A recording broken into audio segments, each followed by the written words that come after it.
لله رب العالمين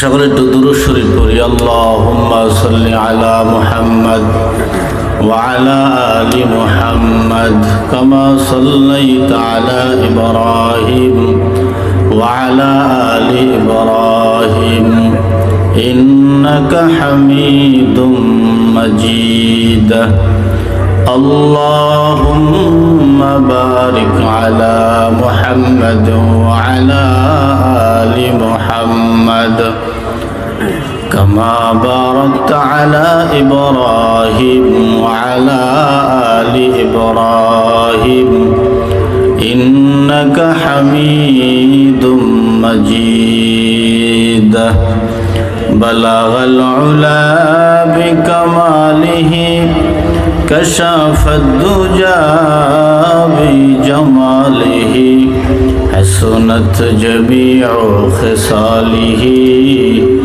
صلوا عليه وآله আরব দেশে মক্কার পরে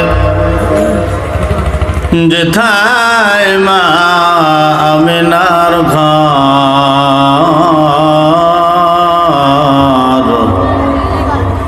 খোদারি করুণা হয়ে সেথায় কাউসার জর সে বারংবার বলাগল উলা বিকমালিহি কশফত দুজা বিজমালিহি حسنت جميع خصاله صلوا عليه وآله محبت تو ذکر کری لا الہ الا اللہ لا الہ الا اللہ لا الہ الا اللہ لا الہ لا إله إلا الله لا إله إلا الله لا إله إلا الله لا إله إلا الله لا إله إلا الله لا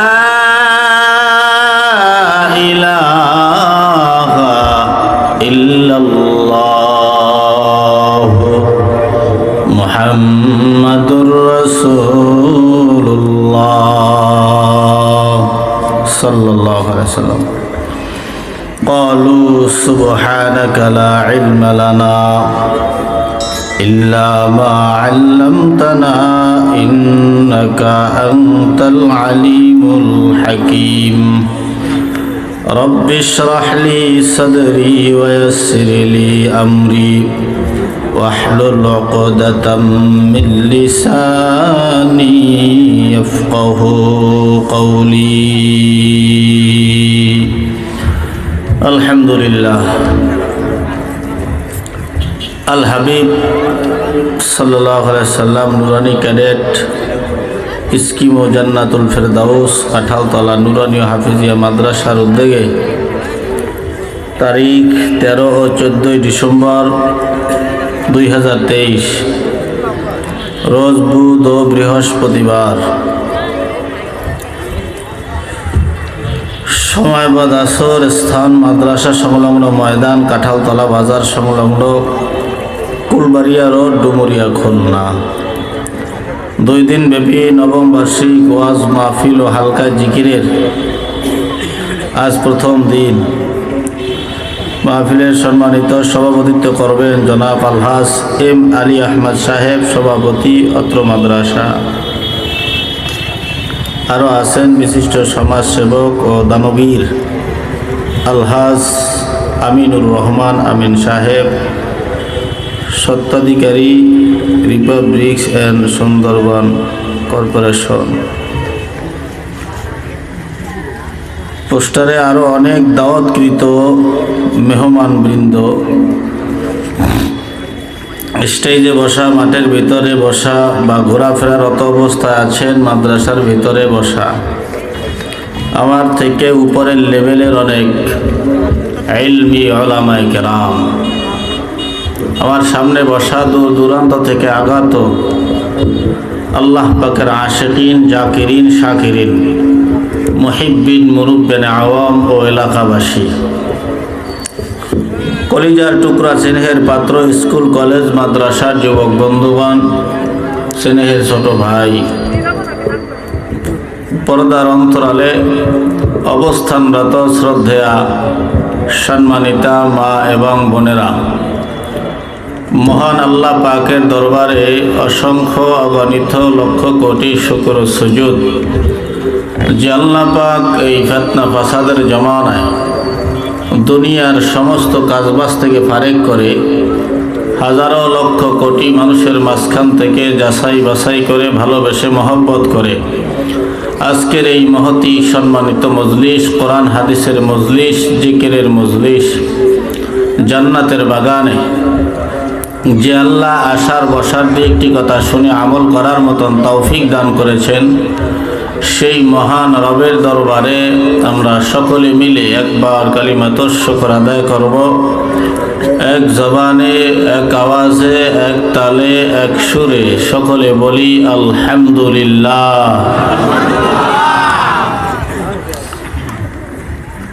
আওয়াজ কি এই পর্যন্ত না আরো দেওয়া যায়? কথা পায় না। আমি দেখছি আমার অভিজ্ঞতায় যে স্টেজে, যেই প্যান্ডেলে মানুষ বেশি পেয়েছি ওই প্যান্ডেলে আওয়াজই হয় না। 10-12 জন লোক আওয়াজ করি, তাও আলহামদুলিল্লাহ মনে হয় যে 10,000 লোকে আওয়াজ দিতে আছে। এমন পরিস্থিতি আল্লাহ জানে কি হয়। কষ্ট হইতেছে আপনাকে? তা এক কথা একটু জবাব দেন তো, সব কিছুর মালিক কে? আল্লাহ পাক এই বনি আদমকে বানাবার পরে আমাদের এই 3.5 হাত বডির ভিতরে আল্লাহ পাক যাহা কিছু দিছেন এগুলো কি দামি না অদামি? দামি। 2টা পাও বড় দামি, 2টা হাত বড় দামি, 2টা নাকের ছিদ্র বড় দামি, 2টা চোখ বড় দামি, 2টা কান বড় দামি, মাথা, ঘিলু, কলিজা, লিভার, কিডনি, টোটাল যাহা কিছু আছে সবই দামি জিনিস। এবং এই বনি আদমকে বানাবার পরে আল্লাহ পাক এই বনি আদমকে খাবার জন্যে তাম দুনিয়ার ভিতরে আল্লাহ পাক হাজারো লক্ষ কোটি প্রকারের খাবার দিয়ে রাখছেন। শুধু বান্দা খাবে আর আমি আল্লাহকে ডাকবে, এতটুকুন। এরপরে দেখেন আমরা বনি আদম মানুষেরা যত মজা কইরা পাকাইয়া খাবার খাই, এরকম মজা কইরা পৃথিবীর আর কোনো প্রাণীতে খাবার খাইতে পারে? সম্ভব না। এরপরে দেখেন বান্দা অসুস্থ হয়, আমাদের রাস্তার আশেপাশে, রাস্তার পাশে কুকুর মরা থাকে, ইঁদুর মরা থাকে, বিড়াল মরা থাকে, মরিয়া পচে যায়। এই কথা ঠিক না? পচে গেলে ওই পচা জিনিসটার থেকে দুর্গন্ধ বের হয়, ওটা বাতাসে জীবাণু ছড়াইতে পারে। এই জীবাণু ছড়াইলে বান্দার কষ্ট হবে, রোগাক্রান্ত হবে। এই জন্যে ওই পচা দুর্গন্ধময় প্রাণীটা খাওয়ার জন্যে আল্লাহ পাক এক শ্রেণীর প্রাণী তৈরি করছে যার নাকে পচা দুর্গন্ধটা খুব মজা লাগে। ওটারে খাইয়ে ওই রাস্তার পাশ থেকে সাফা করিয়া ফেলায়। তো যে আল্লাহ এই আদমকে সুস্থ রাখার জন্যে, ভালো রাখার জন্যে যে আল্লাহ এত কিছু করলো, সেই আল্লাহ শুকরিয়াটা আমি চিল্লাইয়া দিল থেকে মোহাব্বতের সাথে জোরে আদায় করব, এতে কি গুনাহ হবে? তা করলেন না তো। আপনার হাত দিয়ে আল্লাহ ভুল করছে, আপনার চোখ দিয়ে আল্লাহ ভুল করছে, আপনার জবান দিয়ে আল্লাহ ভুল করছে। এগুলা একটু মোহাব্বতে বলতে হবে। পারা যাবে? পারা যাবে? আর একবার সকলে আল্লাহর একটু খুশি করে দেবেন। ডুমুরিয়ার মানুষ আল্লাহ যেন খুশি হয়ে যায়। চিল্লে সকলে বলি আলহামদুলিল্লাহ। ভাল লাগছে না? 10 মিলে করি কাজ হারিয়ে দিতি না হিলাস। এই প্রথমের শুকরিয়ার আওয়াজ আর এইবারে শুকরিয়ার আওয়াজ কি এক হইছে? আমরা 2 রাকাত নামাজ পড়ি। কয় রাকাত? 2 রাকাত নামাজ আমরা উপরে কয় মিনিটে পড়ি? 5-7 মিনিট। এটা কয় 2, এইবারে ঠিক আছে 2 মিনিট 3 মিনিট ধরলাম, আরো যত কমান যায়। 2 রাকাত নামাজ 3 মিনিট টাইম। ওই একই লোক এই 2 রাকাত নামাজ আধা ঘন্টা সময় লাগাইয়ে পড়ছে। নামাজ কিন্তু 2 রাকাত, 2 রাকাত নামাজে আধা ঘন্টার সময়, 2 রাকাত নামাজে 3 মিনিটের সময় কি এক হবে? 2 নামাজ 2 রকম হইতেছে। নামাজ কিন্তু 2 রাকাত। শুকরিয়া, আল্লাহর নাম আল্লাহ মুখে অনেক প্রকারের হয়, দিল থেকে কয়জনার হয়? শুকরিয়া আমরা মুখ থেকে আদায় করি, দিল থেকে কয়জনে করি? দিল থেকে কয়জনে করি আমরা?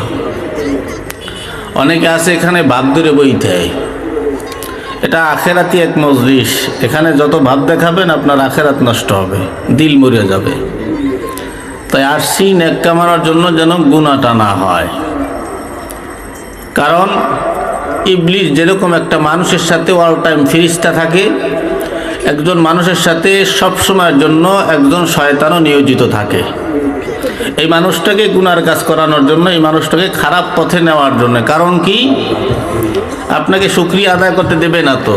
কারণ আল্লাহ যেদিন আদম বানাইছেন, আদম বানাবার পরে আল্লাহ পাক ফের সকলকে বললেন উসজুদ, তোমরা সিজদা দাও। সবাই সিজদা দিল ইল্লা ইবলিস, শুধু ইবলিস সিজদা দেয় নাই। আল্লাহ জিজ্ঞেস করলেন যে ইবলিস, আমার হুকুম মানার থেকে তোমাকে কে বাধা দিল?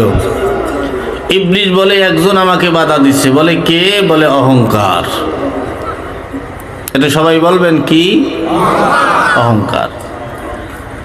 তাই ইবলিস আমরা কেতাব পড়ে পাই, ইবলিসের এক সেজদায় 1,00,000 বছর কাটায় দিছে। এক সেজদায় 1,00,000 বছর কাটাইছে। আপনার আমার সেজদায় কয় লক্ষ বছর কাটছে? 3 সেকেন্ড কাটছে ঠিক মতো। হ্যাঁ, সুবহানা রাব্বিয়াল আলা ঠিক মতো বলছি আমরা। তো যে বেটারা শুরু থেকে ফেরেশতাদের সর্দার মুআল্লিমুল মালাইকা ছিল এবং অল টাইম আরশে আজিমে জান্নাতের ভিতরে ইবাদত কইরে কাটাইছে, এমন কোনো স্থান নাই, হুজুরদের জবান থেকে শুনে থাকেন, এমন কোনো স্থান নাই যে স্থানে ইবলিসের সিজদা নাই। এত কিছু করার পরে, আল্লাহকে এত ডাকার পরে লাস্ট ফিনিশিংয়ে গিয়া একটা কারণে ধ্বংস হয়েছে। সেটা কি?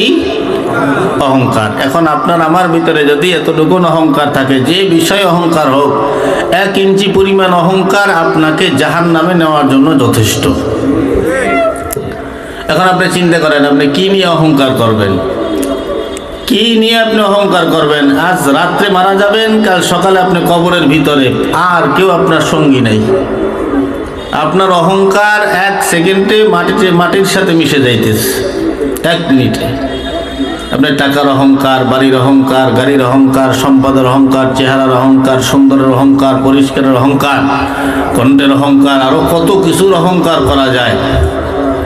যে যেই জিনিস নিয়ে অহংকার করবে ওই জিনিসটাকে জাহান্নামে নিয়ে যাবে।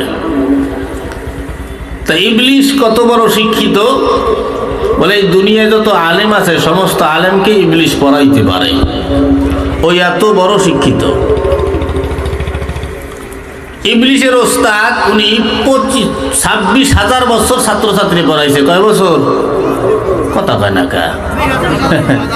বিশেষ বক্তা দিকে ঢক লাগতে আছে না? না আওয়াজ দেবেন প্রধান বক্তার কালে। মনে রাখেন, খাবার কিন্তু মাঝখানেরটা ভালো হয়, ঠিক না? লাস্টে যাইয়ে দেখবেন না, দূর আগের হুজুরি তো ভালো আছে, এলে চলিয়ে যাই। তা ভালোবাসা পাইতে হলে ভালোবাসা, এটা তো বোঝেন।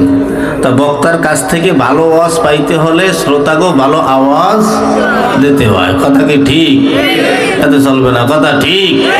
আর একটু কথা ঠিক।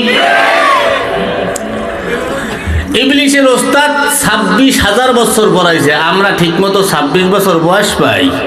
26,000 বছর পড়ানোর পরে ইবলিসের আব্বারে একদিন ডাক দিয়েছে খবিস। ইবলিসের আব্বার নাম কি? খবিস। ইবলিসের মার নাম জানেন? ইবলিসের মায়ের নাম হইছে নীলবিষ। কি বিষ? ওর বাহের নাম খবিস আর ওর মার নাম নীলবিষ। ওর নাম ইবলিস। খাপে খাপ আব্বাসের বাপ মিললে গেছে একেবারে, ঠিক না? 26,000 বছর পড়ানোর পরে এই ওর ওস্তাদ, ইবলিসের ওস্তাদ, ইবলিসের আব্বারে ডাকতেছে খবিস। বলে কি? বলে আমার এই 26,000 বছর ছাত্রছাত্রী পড়াইলাম, এর ভিতরে এরকম ছাত্র আমার জীবনে আমি কোনোদিন পাই নাই। খবিস ডাক দিয়া কয়, বেয়াদব টেয়াদব নাই? কয় না, বেয়াদব না। বলে কেমন? বলে একটা পড়া একবারের বেশি আর বলা লাগে না। এত ব্রেন আল্লাহ ওকে দিছে, এত সুন্দর চেহারা আল্লাহ ওকে দিছে। এই ইবলিস আল্লাহকে, ওই আদমকে সিজদা না দিয়া বেঈমান হয়ে গেল। এবার আদম নবীকে যখন আল্লাহ পাক প্রথম তৈরি করলেন, 40 বছর পর্যন্ত আদম নবীর মূর্তিটারে দাঁড় করা রাখলেন। ইবলিস তখন ইবলিস না, ও তখন মুআল্লিমুল মালাইকা। ওই এক পর্যায়ে করতে করতে আদম নবীর মূর্তির সামনে গিয়া দাঁড়াইয়া আদম নবীর চেহারা দিকে হা কইরা তাকায় রইছে, আর মনে মনে চিন্তা করে আল্লাহ এটা কি বানাইলো, চিন্তা করতেছে। এরপরে ঢুকলেন মূর্তির ভিতরে, নাভি পর্যন্ত গেল। নাভি পর্যন্ত যাওয়ার পর আর যাইতে পারে না, ভিতরটা অন্ধকার, উত্তাপের কারণে ভিতরে আর থাকতে পারে নাই। রাগান্বিত হইয়া ইবলিস হিংসা কইরা বাহিরে চলে আসে। আইসা আমাদের আদি পিতা আদম নবী এর দিকে চোখ কুচকি মাইরা রাগান্বিত হালতে হিংসার নজরে তাকায় রইল। অনেকক্ষণ তাকায় থাকার পর আমাদের আদি পিতা আদম নবীর গায়ে ইবলিস শয়তান একটু থুতু নিক্ষেপ করছে। নাউযুবিল্লাহ। আমাগো আব্বার গায়ে থুতু ফালায়, বলেন তো আমাগো কি ভালো লাগতে পারে? আল্লাহর কি ভালো লাগছে? আল্লাহ পাক জিবরাইল ডাক দিছে, জিবরাইল, জিবরাইল হাজির। আল্লাহ আওয়াজ দিয়া কয়, জিবরাইল, ইবলিস আমার বন্ধু আদমের গায়ে থুতু ফালাইছে, আমি আল্লাহর ভালো লাগলো না, কি করব? আল্লাহ বলে থুতুটারে হাতে নাও। থুতুটারে হাতে নেওয়ার পরে বলে আল্লাহ কি করব? বলে আল্লাহর হুকুমে জিবরাইল এই থুতু দিয়া দুনিয়ার জমিনের কুকুর বানাইছে। বলেন তো কুকুরে কি ভালো জিনিস খায়? আরে যতই কোরমা, পোলাও, বিরিয়ানি, গরুর গোশ, ছাগলের গোশ, খাসির গোশ, বুট, মুড়ি যা কিছু খাওয়ান না কেন, এরপরেও পায়খানা দেখলে সাদা একটা দেয়, অভ্যাস। এরপরে আল্লাহওয়ালারা কিতাবের ভিতরে লেখে যে এই কুকুরের ভিতরে 10টা গুণ আছে, 3টা গুণ হলো শ্রেষ্ঠ গুণ। এই 3 গুণ যদি কোনো মানুষের ভিতরে প্রবেশ করায়, ওই মানুষটা এক রাত্রে আল্লাহর ওলি হইয়া যায়। ও মুসলমান, কুকুর পৃথিবীতে একমাত্র প্রাণী যিনি প্রভু ভক্ত, মালিক ভক্ত। যেই যার সাথে কুকুর তৈরি হইল, ওই বদমাইশে আল্লাহ চিনে নাই। আব্দুল্লাহ ইবনে আব্বাস রাদিয়াল্লাহু তাআলা আনহুর থেকে হাদিস বর্ণিত, তিনি বলেন এই ঘটনার পর আল্লাহ তাআলা আদম নবীর ভিতরে রূহ দান করলেন। লম্বা ঘটনা ছোট করে বুঝাবার জন্য বলতেছি। আমাদেরকে ইবলিস আমাদের খালি এখনকার শত্রু না, কিয়ামত পর্যন্ত আমাদের শত্রু থাকবে, শুরুর থেকেও আমাদের শত্রু। এবার ইবলিস যখন সিজদা দিল না, ইবলিস সিজদা না দেওয়াতে আল্লাহ পাক বললেন লানাতুল্লাহি আলাল ইবলিস, আজকের থেকে মানুষ তোরে আর ভালো ডাকবে না, ভালো জানবে না, আজকের থেকে তোকে সবাই লানত দেবে, তুই মালাউন হবি, ইবলিস হবি, শয়তান হবি। এই ইবলিস এই কথা বলার পরে ইবলিস ডাক দিয়া কয়, আল্লাহ যেহেতু আদমের কারণে আমি ধ্বংস হয়ে গেলাম, আমি মর্দুদ শয়তান হয়ে গেলাম, তাহলে আমি আপনার কাছে কিছু চাই, আপনি কি দিবেন? বলে কি চাও? দিব। আল্লাহ পাকের দরবারে ইবলিস সর্বপ্রথম চায় আমাকে কিয়ামত পর্যন্ত হায়াত দিবা। আল্লাহ কয় দিয়ে দিলাম। আওয়াজ দিয়া কয় আল্লাহ, ইবলিস কয় যে কিয়ামত পর্যন্ত হায়াত কেন নিলাম জানোনি? আল্লাহ জানে না? জানে। আল্লাহর জিজ্ঞায় জানেননি? আল্লাহ কয় কি জন্য নিছু বল আওয়াজ দিয়া আল্লাহ যেই বনি আদমের কারণে আমি ধ্বংস হয়ে গেলাম, কিয়ামত পর্যন্ত হায়াত নেওয়ার কারণ হলো আমি এই বনি আদমকে জান্নাতের ভিতরে ঢুকতে দিব না। ও কেমনে জান্নাতে যায় আমি একটু দেখে ছাড়বো। এই কথা বলার পরে বলে কেমনে জাহান্নামে নিবা? আওয়াজ দিয়া কয় আমি ওর জন্য মজার মজার গুনার রাস্তা, হাজার হাজার গুনার রাস্তা আমি ওর জন্য খুইলা দিব। এজন্যে গুনার যত রাস্তা আছে সব রাস্তা কিন্তু মজার রাস্তা। এই কথা কর না কা? আর নেকের যত রাস্তা আছে সব একটু কঠিন বেজে যায়, সহজ হইলেও কেমন জানি কঠিন মনে হয়। নামাজ পড়তে কি কোনো কষ্ট আছে জীবনে? তারপরও দেখেন আমরা নামাজ পড়তে চাই না, কত আলিস্যমি লাগে আমাকে, কিন্তু গুনার কাজে মজা বেশি। আল্লাহর আবার কত দেয়, আল্লাহ দিয়া কয় ইবলিস তুই যদি আমার বান্দারে জাহান্নামে নেওয়ার জন্য হাজার রকমের রাস্তা খুলে দাও, মনে রাখ আমি আল্লাহ আমার বান্দাকে জান্নাতে নেওয়ার জন্য হাজার না লক্ষ কোটি প্রকারের নেকের রাস্তাও খুইলা দিব। সুবহানাল্লাহ।